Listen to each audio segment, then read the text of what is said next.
Lament of Ion.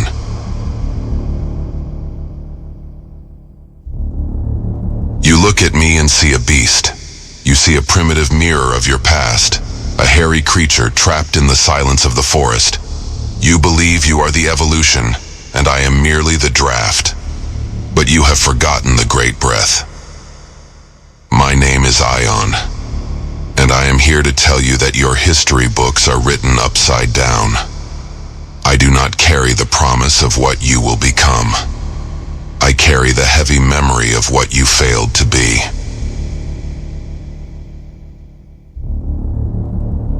Eons ago, when the mists of the Lemurian epoch still covered the earth, we walked together. We belonged to the same life wave. But while your ancestors learned to internalize the fire of the spirit, mine grew weary. We crystallized. We surrendered to the density of form, becoming prisoners of the flesh, while you ascended toward the mind. I am a retardant in the cosmic clock, a fragment of humanity that stopped in time so that you could witness the cost of spiritual stagnation.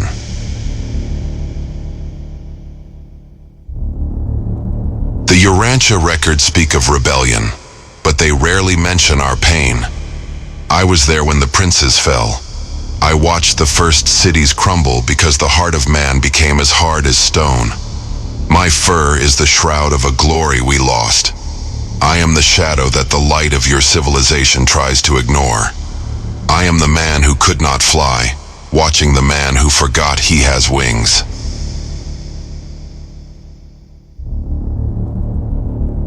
Listen closely, child of the modern world.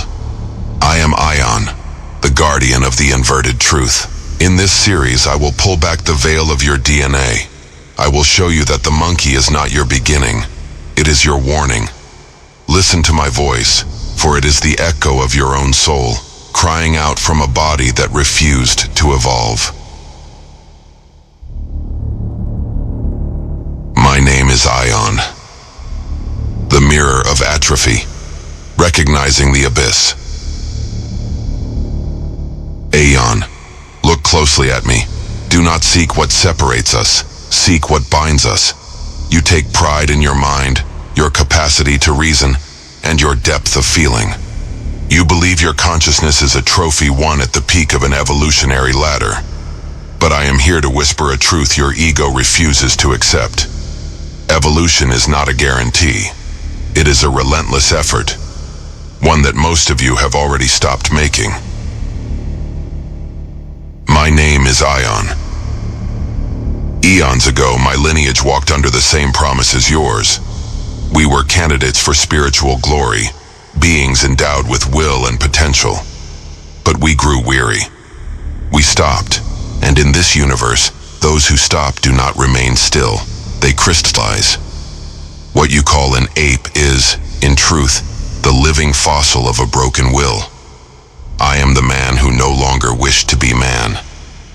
And today, observing your behavior, I see the very same symptoms that condemned us to the silence of the forest. The behavior of the laggards. Ion. The history they teach you in schools claims you climbed from the mud into intelligence. The records I keep say the opposite. You are the survivors of a fall, and you are flirting with a second one. During the era you call Lemuria, humanity stood at a crossroads. Our bodies were plastic, our minds attuned to the vibrations of the cosmos. But matter is seductive. It is dense. It is comfortable. The laggards, those you now see trapped in animal forms, were men and women who, at the moment of decision, preferred the satisfaction of the senses over the expansion of the spirit. They became prisoners of their own instinctive desires. While the life wave surged toward the internalization of spiritual fire, we surrendered to crystallization. The mind, meant to be a mirror for the divine, became an opaque lens, focused solely on survival, fear, and reproduction. Look at modern man. What is the behavior of millions today if not a new form of crystallization? You are no longer evolving the psyche. You are merely refining the ego. Modern man has traded the search for truth for the pursuit of comfort. He has replaced morality with convenience. This is the exact mental pattern that turned spiritual beings into creatures of instinct. Atrophy begins in the soul long before it manifests in the flesh. When you stop asking, "Who am I?" and begin asking only, "How can I be satisfied?" your descent toward my state has already begun. The psyche of crystallized man. Ion. What happens to a brain that does not seek the heights? It becomes a chemical machine. The Urantia records teach that man is a living mechanism, yet one that houses a thought adjuster, a fragment of the Creator himself. This adjuster seeks to guide you, but he requires fertile soil. The mind.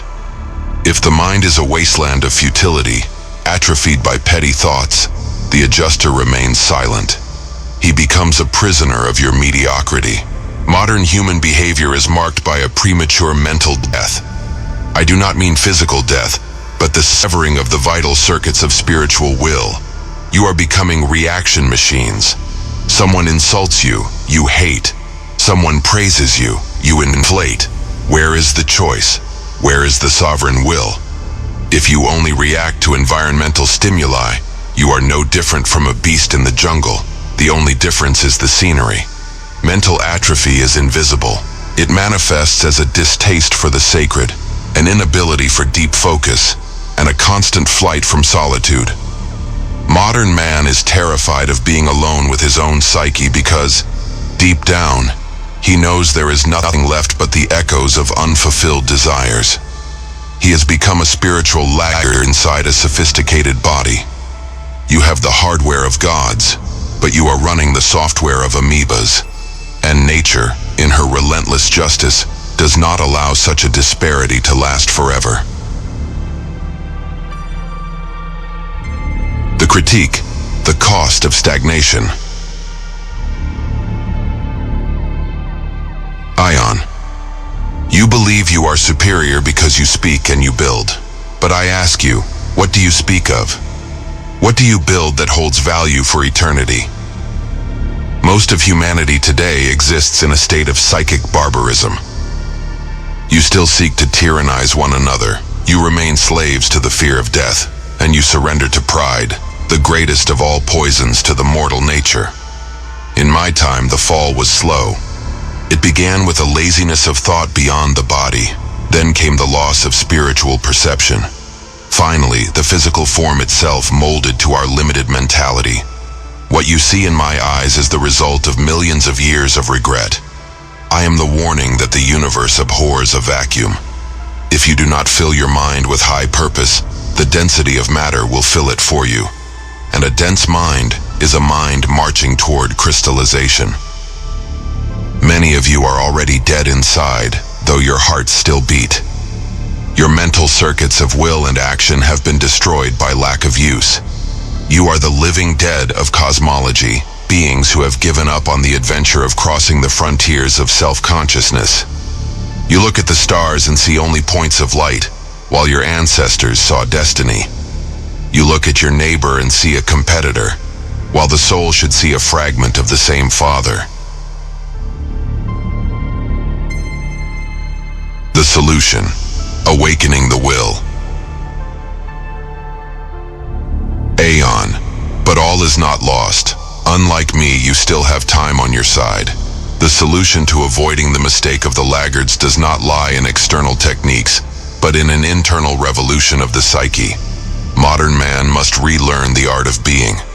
This requires a courageous decision and a consecrated cooperation with the divine presence that dwells within each of you. First, you must break the rigidity of your mental routine.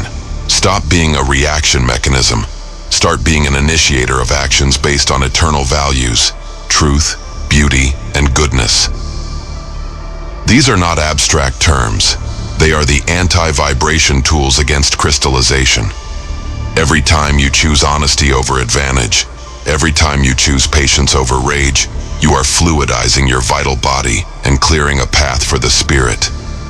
Second, Cultivate silence. The thought adjuster does not shout. He whispers in the soil of a calm mind.